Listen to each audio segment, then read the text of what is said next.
നമ്മളെ ചൂസ് ചെയ്യാത്ത ഒരാളെ പിടിച്ചു നിർത്തുന്നതിലും എത്രയോ നല്ലതാണ് അവരെ പോകാൻ അനുവദിക്കുക എന്നുള്ളത്. 2 ദിവസം മുമ്പ് എനിക്ക് ഭയങ്കര ഫേവറേറ്റ് ആയിട്ടുള്ള ഒരു ഇൻഫ്ലുവൻസറിന്റെ വീഡിയോയിൽ നിന്നാണ് ഞാനിത് കേൾക്കുന്നത്.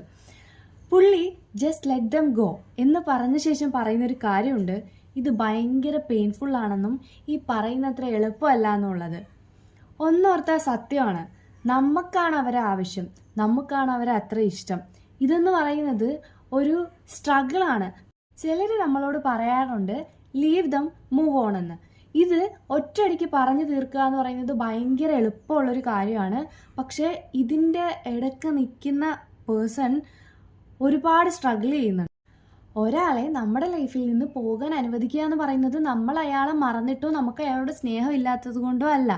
നമ്മളെ ചൂസ് ചെയ്യാത്ത ഒരാളെ നമ്മുടെ ലൈഫിൽ നിർത്തി നമ്മൾ സ്ട്രഗിൾ ചെയ്യുന്നതിലും ഭേദം അയാളെ വിട്ടേക്കുക എന്നുള്ളതാണ്. Sometimes just let them go. Easy അല്ല, പക്ഷെ നമുക്ക് നമ്മളെ സേവ് ചെയ്യണമെങ്കിൽ പോട്ടെ. ഇതിനെ പറ്റിയുള്ള നിങ്ങളുടെ അഭിപ്രായം കമൻറ്റ് ബോക്സിൽ എഴുതാൻ മറക്കണ്ട. See you with another video. By.